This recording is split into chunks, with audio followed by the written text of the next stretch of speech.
Bonsoir, merci de suivre nous dans nous la musique. Je dis dans nous la musique, nous parlons à la rencontre de M. Desh Latkou, qui est prof au collège Hindu Girls. Il est aussi un artiste peintre, un artiste polyvalent. Aujourd'hui, nous intéressons nous à la partie peinture et comment on peut trouver le plateau est bien rempli. Aujourd'hui, avec un joli tableau. Aujourd'hui, nous pouvons causer avec M. Desh Latkou. M. Desh Latkou, bonjour. Bonjour. Ça fait nous vraiment plaisir pour accueillir le plateau de nous la musique. Nous trouvons un tableau, moi je découvert au Facebook à travers une collègue ici qui nous suggère moi c'était pour parler tout bon travail et effectivement nous trouvons un travail impressionnant. La première question on demande nous c'est depuis quand on commence ça là que vous faites là. Encore une fois bonjour et plaisir partagé pour me retrouver moi aujourd'hui ce soir avec vous. Et pour répondre à vos questions, donc ça remonte à des années de cela et allons dire presque 3 décennies parce que 3 décennies de dévotion en termes de l'art, c'est là. C'est-à-dire que c'est un long parcours, oui, je reconnais, mais seulement que entre ça il y a eu des hauts et des bas aussi, pour me faire connaître par le grand public. Ça m'a pris du temps, excusez-moi. Ça m'a pris du temps. Alors donc, là, ce que je suis aujourd'hui, je suis content de ce que je suis devenu. C'est-à-dire que je suis quelqu'un de très reconnu maintenant. On me connaît, et à travers mes peintures surtout, et qui déborde de couleurs. Quand, rien qu'à le voir, vous allez savoir que ça déborde de couleurs. Et voilà un peu. Et sinon, comme vous dites, je suis enseignant au Collège de Girls. Ça fait presque, je suis à ma 34e année là-bas, et j'enseigne l'art. Et je côtoie les jeunes de 12 à 20 ans. Et j'ai beaucoup appris d'elles, de mes élèves aussi. Et c'est un peu le partage qui se passe entre elles et moi aussi. Et c'est pas parce qu'on est professeur, alors on est supposé de tout savoir. C'est-à-dire avec la nouvelle génération, surtout on apprend beaucoup. Oui, la technologie, l'avènement de la technologie. On trouve un tableau, comment dire, rempli de couleurs. On va dire nous, le premier tableau que vous avez fait, c'était quand? Et quel déclic qui venait vous dire, je suis content de faire la peinture? Ah oui, et le premier tableau, comment on peut dire, ça remonte des années, à l'époque où j'étais à l'école. Et là, c'était vraiment un travail qui motive participer dans une compétition. Quand vous gagnez le premier prix. Et vous savez, une fois que vous gagnez le premier prix, que vous remportez le premier prix, vous motivez pour aller de l'avant, c'est-à-dire pour continuer. Et d'ailleurs, c'est ça même qui me fait le déclic et qui entraîne le tout qui vient après. C'est-à-dire que, mais malheureusement, le premier travail n'est pas avec moi. C'est en France. C'est en France, ouais. C'est quelqu'un proche qui a pris ça de moi. Alors donc, voilà, c'est ça là où tout a commencé. Qui inspire vous justement quand vous dessinez? Est-ce qu'il y a un peintre qui vous contacte de ban tableau, de ban vision? Ah oui, il y a des artistes. J'aime bien un artiste, par exemple, d'antan, c'est-à-dire comme Leonardo da Vinci, Michel-Ange, et surtout des contemporains aussi, tels que Pablo Picasso, Van Gogh en particulier. Et voilà, donc ça c'est ma source d'inspiration. Et parce que dans l'art, il y a beaucoup de périodes. De périodes. Et par exemple, moi j'aime bien l'impressionnisme. Si vous allez voir que mes tableaux, vous allez voir aussi qu'il y a cette influence d'impressionnisme dans mon travail. Et c'est-à-dire que c'est pas vraiment hyper réaliste dans le sens, mais ça donne une illusion. Et c'est pour ça que je suis inspiré.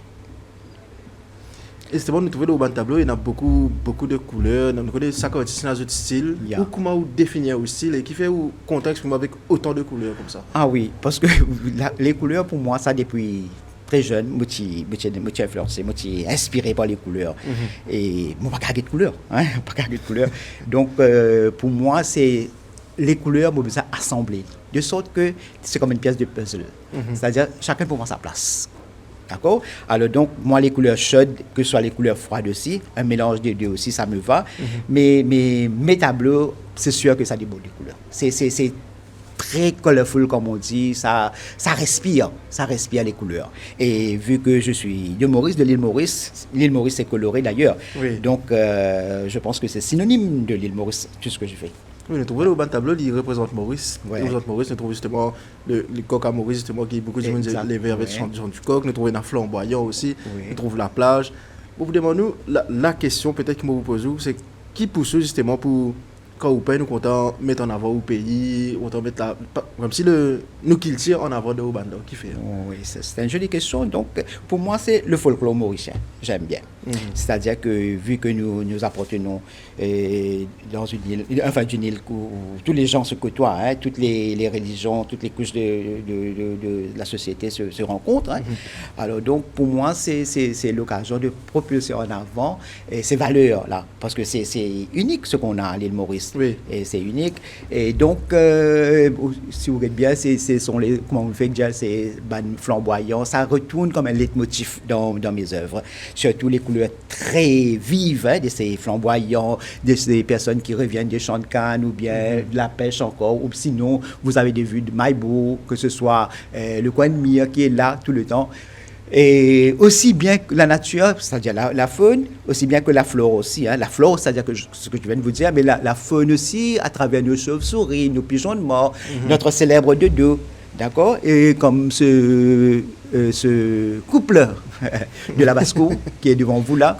Alors donc, j'essaye de mettre en valeur hein, les trucs qu'on retrouve tous les jours dans la vie quotidienne. Arrive au niveau qui m'est arrivé aujourd'hui quand nous avons un tableau, il rapproche Marie beaucoup de la réalité. On fait plaisir avec mon collègue Talé là. Il y a une formation, ça, vous savez qu'avec beaucoup d'années de travail, de faire et faire. C'est-à-dire que, non, il y a une formation derrière. Laissez-moi vous dire. Pourquoi? Parce que nous débarquons à l'école, ce que nous sommes limités en termes de connaissances, etc. Mais une fois que vous allez dans cette direction-là, c'est-à-dire que vous allez vers, par exemple, des cours un peu plus élevés dans le domaine, à ce moment-là, ça polish dans le sens que ça lui donne une occasion pour bien équiper, pour pouvoir affronter ça qui peut venir devant. Parce que vous connaissez, ce qui nous fait de quelques années de cela, mais moi-même, j'ai cette tendance, hein, ce que j'ai fait, et je date toujours quelquefois. Alors, quelquefois, quand je vais en arrière, je regarde un peu les dessins que j'ai fait au début et j'essaie de voir ce que je fais là maintenant. Je suis satisfait, mais je dis que peut-être qu'on peut partir un peu plus au devant. Un peu plus au devant. C'est-à-dire aller pour aller vers la perfection. Quoique la perfection, ça ne s'atteint pas. Oui. Mais on essaye au moins d'être dans ce chemin-là. Voilà. Vous trouvez qu'on réussit à faire de oula ou métier au prof? Et moi, je suis une des rares personnes qui a eu cette chance-là hein, de pouvoir enseigner ma passion. C'est pas donné à tout le monde. Et ça, je suis reconnaissant envers celui qui est en haut. Mais je suis content et je suis content aussi de partager ce savoir-faire-là avec mes élèves. Parce que j'ai des élèves qui ont très bien réussi dans ce domaine et qui sont très loin aujourd'hui aussi. Hein. Mais on se souvient toujours de moi, d'un certain monsieur là avec ses couleurs, avec ses classes. Et moi, je peux envie de demander justement The Road pour réussir à faire l'art, faire passion, vivre nos métiers. Bon, imaginez, c'est pas si facile. Non, c'est pas facile. Il y a beaucoup de hauts et de bas pour faire du monde connu. Comment ça a été justement ça parcours avant qu'ils aient dit, du monde quand vous tableau de ça, ce tableau de déch là. Qui va nous battre comme ça que nous rencontrer avant de réussir une connu?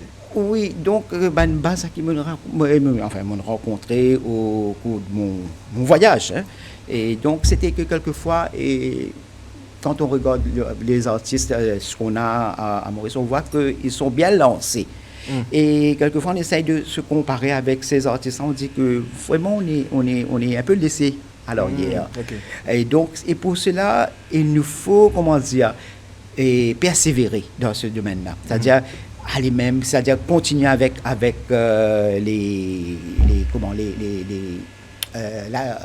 je cherche le mot exact là pour vous dire. Et la pratique. Voilà, c'est la pratique. Et moi, je dis qu'un artiste n'est jamais idle. Il y a toujours quelque chose à faire. Sa tête, il y a une machination dans sa tête qui tourne. Et ça ne fait que tourner. Même pendant son sommeil, c'est là. C'est ce que j'ai l'habitude de dire. Et pour moi, l'art, c'est quelque chose de formidable. Hein? Et c'est ce que j'ai l'habitude de dire à mes élèves aussi.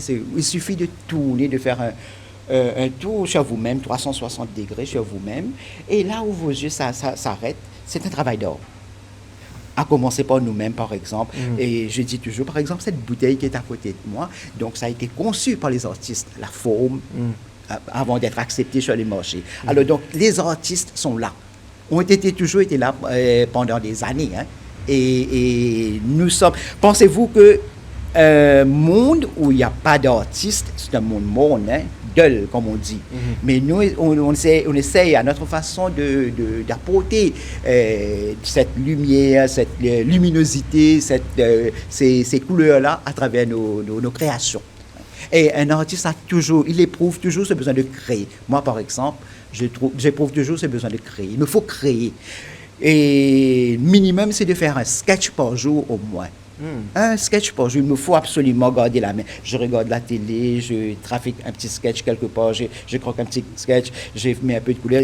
Donc, mes crayons de couleur, ma peinture, c'est toujours à la portée de la main. Avec mon calepin aussi, que je griffonne de temps en temps. Même si je regarde un film aussi, il y a... Parfois, ça arrive où c'est pas intéressant, le film. Alors, à ce moment, je suis à me concentrer sur ce que je dois faire, sur mes dessins. C'est comme ça que ça se passe. Un artiste, dans l'art, c'est une façon pour lui exprimer. Yeah. Dans ce moment, affaire qui renferme, qui a envie d'exprimer. Donc, c'est une façon défoulée, c'est dans ce l'art. Oui. Ou qui, justement, l'art qui représente pour. Est-ce que c'est un échappatoire face à la société? Est-ce que c'est une façon pour exprimer l'émotion que vous ressentez? Qui était ça? L'art, pour moi, c'est tout. L'art, pour moi, c'est une façon pour s'exprimer. Ses idées, ses sentiments, ses émotions. Et là, quand on s'exprime à travers mes tableaux, que ce soit à travers mes sculptures aussi, parce que mes travaux ne sont pas limités seulement avec des peintures. Oui. Je m'adonne tout aussi bien avec la sculpture. Hein. J'aime beaucoup la sculpture et pour moi, c'est 50-50 ça, la sculpture et la peinture. Dommage que je n'ai pas pu emporter mes travaux ici parce que c'est assez lourd aussi pour la sculpture, mais je fais beaucoup de sculptures. Et comme je vous dis, mon travail, c'est-à-dire que on est inspiré par ce qui se passe, c'est-à-dire par ce qui se passe dans le quotidien et on arrive à créer quelque chose. Par exemple, un oiseau qui passe, on essaie de le croquer.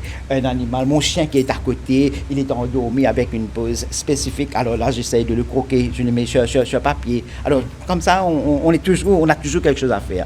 Et un artiste ne peut pas avoir, il peut pas trouver la vie monotone. Non, ça ne se peut pas.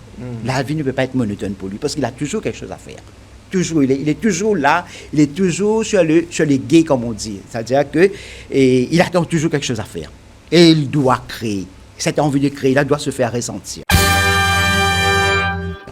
Vous savez, ce qu'on appelle le syndrome de la page blanche, manque d'inspiration, assister avec un papier et qui vont dessiner là. Ça m'arrive où ça? Et non, ça m'arrive. Mais c'est très rare. Mais ça, je vais me mentir, je vais vous dire que ça ne m'a jamais arrivé. Ça ne m'est jamais arrivé. Donc, oui. Et là, ça prend un peu de temps. Et puis, au bout de 2 minutes, on dit, laisse tomber, on met ça de côté et puis on va retourner. Et tout de suite après, 1 heure après, on retourne. Là, on a fini de trouver son inspiration. Ça, c'est ce qui se passe d'ordinaire dans la tête d'un artiste. C'est ça que je vous dis. Et la création, c'est toujours là. C'est vivant. Toujours dans la tête d'un artiste. À l'heure du jour, si vous avez essayé de compter approximativement, combien de tableaux vous faites depuis que vous commencez? Est-ce que vous êtes capable de garder un chiffre? Non, malheureusement, compter, mais au-dessus de 500 tableaux. Hein.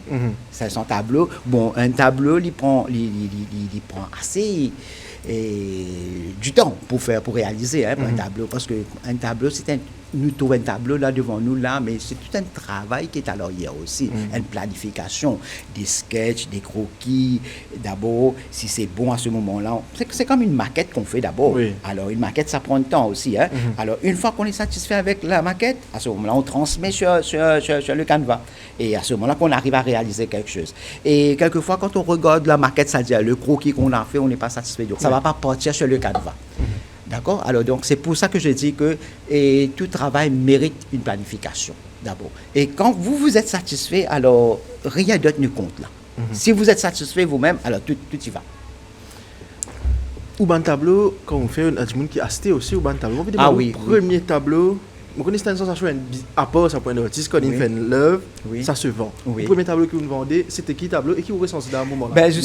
Justement, en parlant de mon premier tableau qui a été vendu, c'était un flamboyant même, un flamboyant avec un bateau au bas.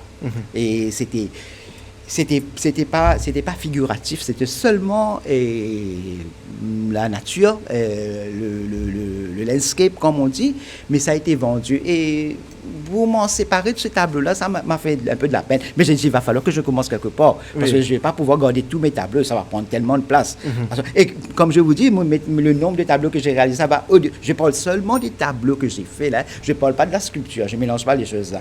Alors, donc, les tableaux que j'ai faits, et 500 tableaux, je ne peux pas pouvoir garder chez moi. Alors, et puis, je me suis dit, si je me suis arrivé à travailler quelque chose comme ça, donc si j'ai besoin d'avoir un comme ça, ben, je le ferai pour moi aussi. Donc, il n'y a pas à m'inquiéter de ce côté-là. Et vous faites aussi une exposition, un tableau, il y a aussi exposé. Ah oui, j'ai participé à plusieurs groupes d'exposition à travers l'île. Écoute, ça, c'est du monde qui a un tableau, dans une galerie d'art, peut-être que ça nous capable. Oui, et mon travail, tu peux vendre, enfin, c'est exposé, expo-vente, je veux dire, hein, et galerie, Dides Galerie, avec galerie Tamaris aussi. Et puis, il y a aussi galerie de Amrita là, qui se trouve à Grand-B. Ça, c'est les 3 repères où j'ai mis tableaux qui sont vendus. Vous mentionnez, le premier tableau que tu fais dans la France. Yeah. Vous voyagez aussi à travers où là? Ah, bien sûr, je voyage à travers là. Et j'ai eu l'occasion à visiter beaucoup de musées. Par exemple, l'année dernière, même, j'ai été au musée de Louvre. Hein. Oui, quand même. C'est la caverne d'Ali Baba, on dit, hein, parce que ça va pas. Bon, on a été là-bas. Enfin, moi, j'ai été là-bas pour quelques heures, mais je trouve que quelques heures, c'est trop peu, beaucoup trop peu. Il me faudra au moins une semaine pour visiter ça comme il le faut, m'attarder à chaque élément, chaque tableau qu'on retrouve, que ce soit sculpture aussi. Alors donc j'ai été vraiment transporté dans un autre monde. Et là j'ai revu un peu l'époque où ça se passait et dans la préhistoire. Hein. C'était... Un artiste quand il dessine, quand il guette une œuvre, souvent on a l'impression que nous ne pas comprendre qui nous peut trouver ou un livre qu'on peut guetter une affaire ou peut oui, alors là-dedans. Ça c'est vrai. Bon, écoutez-moi, si vous allez regarder mes tableaux, bon, il y a le côté très réaliste, et puis il y a le côté abstrait. Oui. Peut-être que là je suis de la vieille école. Allons dire, peut-être que je suis de la vieille école parce que c'est rarement qu'on va voir un travail abstrait de moi. Je ne suis pas trop pour l'abstrait. Quoique c'est ce qui marche de nos jours, hein, le côté contemporain, les peintures contemporaines qu'on a maintenant, c'est un peu plus sur l'abstrait.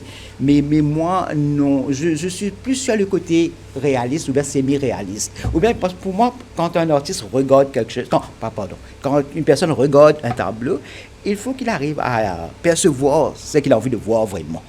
Alors, si ce n'est pas présent, alors, quelquefois, je sais pas...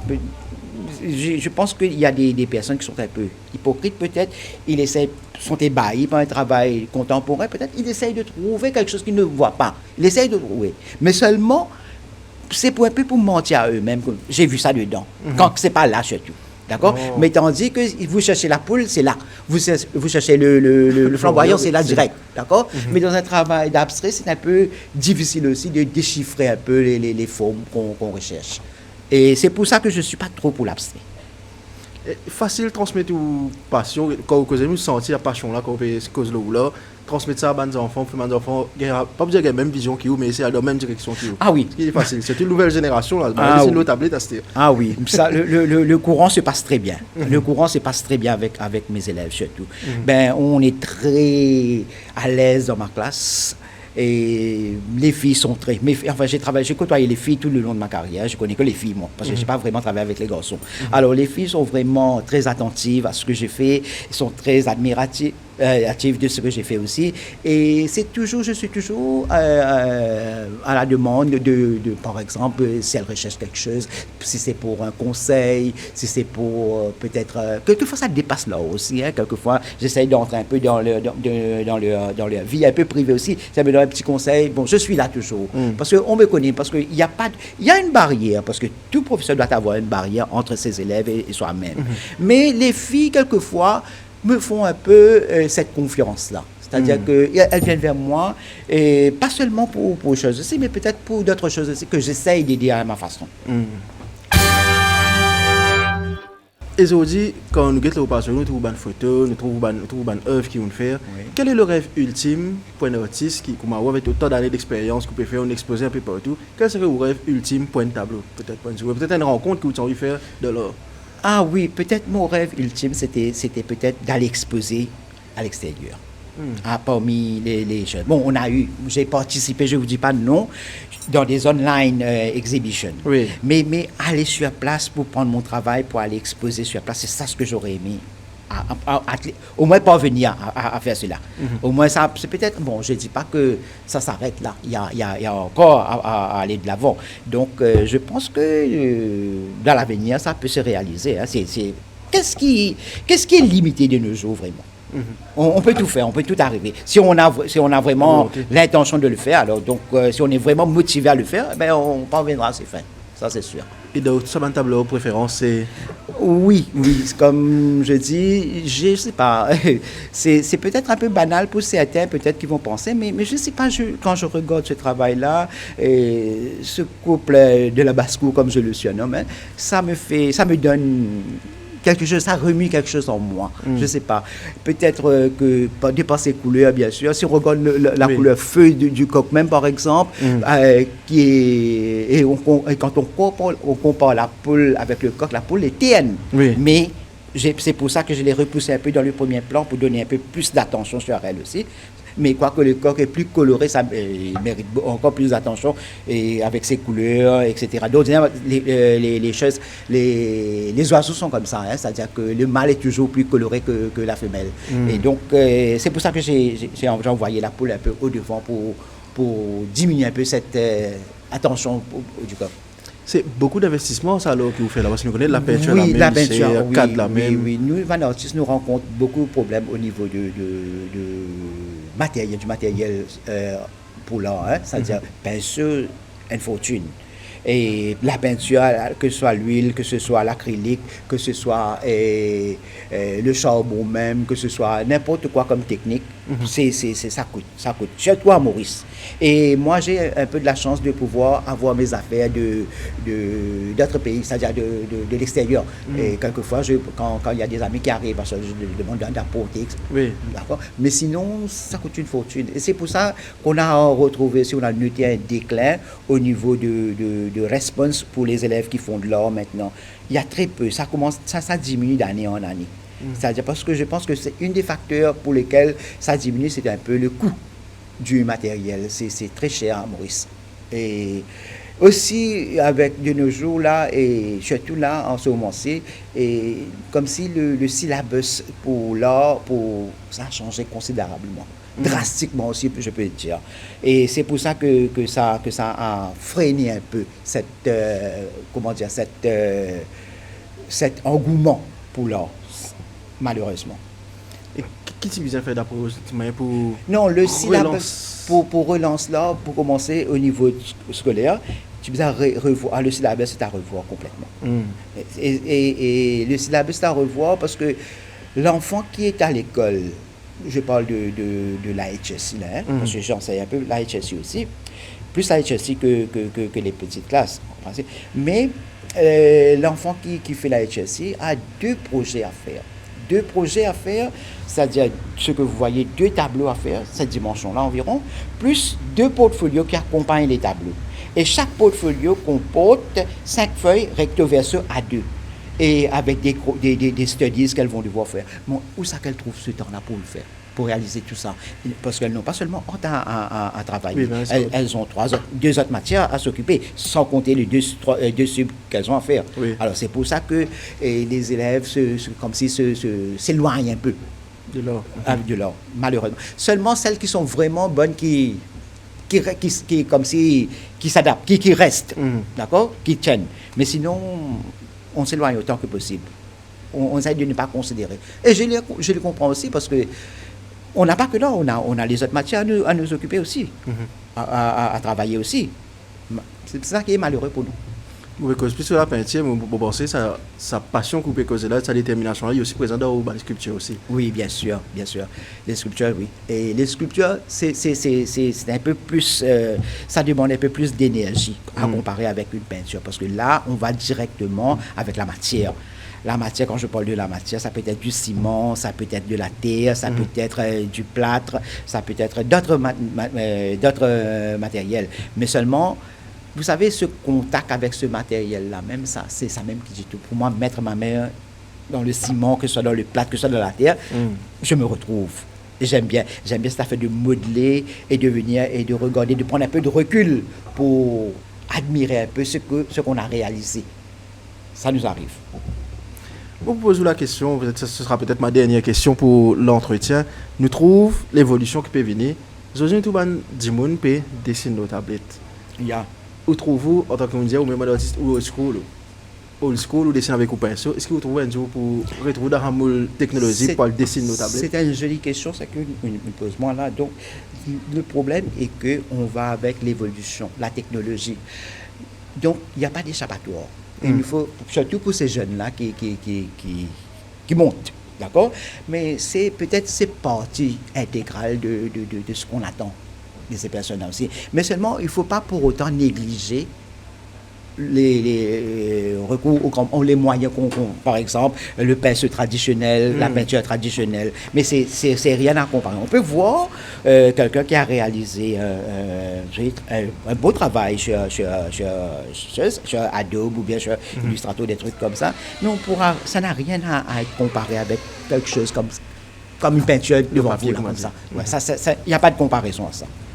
Et moi, je trouve que ça, c'est un peu trop, commercial. Dans le sens. C'est commercial. Vous connaissez où vous avez une commande au ban client? Est-ce qu'il nous arrive une commande quand vous pouvez dessiner ou on a l'impression que vous faites commercial? Oui, peut-être ça m'arrive. Pourquoi moi je dis ça? Parce que je connais parfois et nous travaillons par rapport à qu'un client se demande, moi on peut dire. Alors peut-être que moi prendre l'exemple flamboyant, une fois de plus. Mon cas travaille de flamboyant encore là. Mais malheureusement, le client là nous redemande moi un flamboyant. Il peut venir un petit peu comment dire quelque chose comme se répète que vous êtes flamboyant. Les motifs comme on dit. Mais on n'a pas vraiment envie, peut-être on aurait aimé faire quelque chose d'autre, mais malheureusement, il faut se conformer à ces exigences. D'accord? C'est ce qu'il demande. Mais voilà, c'est comme ça que ça se passe. Mais seulement, il ne faut pas pour autant oublier que quand on a la monotonie de faire les flamboyants, il va pas falloir que ça se transmet dans la peinture. Non. Ça, c'est contre les règlements. Parce que le client paye, il faut qu'il y ait quelque chose de ce qu'il est vraiment, ce qu'il désire vraiment. D'accord? Il faut que mon amour, ma passion se transmet dans le tableau. À ce moment-là, lui, il est satisfait et ça fait de moi aussi une personne satisfaite. Quand ça, nous sommes capables de retrouver le travail, si nous avons envie de contacter au poste de tableau. D'ailleurs, comment on rentre au bureau, du moment où on au tableau bureau même, si nous avons envie de contacter au poste de tableau, quand ça, il peut contacter? Ben, il peut contacter moi sur Facebook, parce que moi j'ai une page Desh Art sur Facebook. Et sinon, il est capable de prendre contact avec moi sur le 797 9844. Et moi disponible. Bon, pour terminer avec ça, nous finissons une cause libre, nous finissons aborder très bien, quand nous peut dire que là, nous avons l'impression qu'il peut atteindre.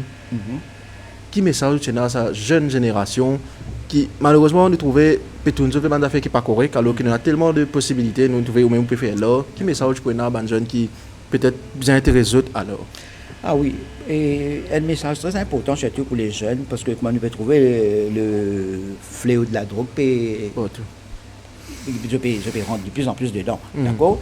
Et moi, je pense que là, c'est un échappatoire, comme je disais au début, c'est une façon de s'exprimer. Donc, si vous pouvez trouver un côté négatif, c'est-à-dire avec la drogue, moi, je pense qu'au cas balancer, c'est faire, considérer un petit coup, aller dans cette direction-là, et dans cette direction-là, mon cas, sûr que c'est pas quelque chose pour votre bien-être.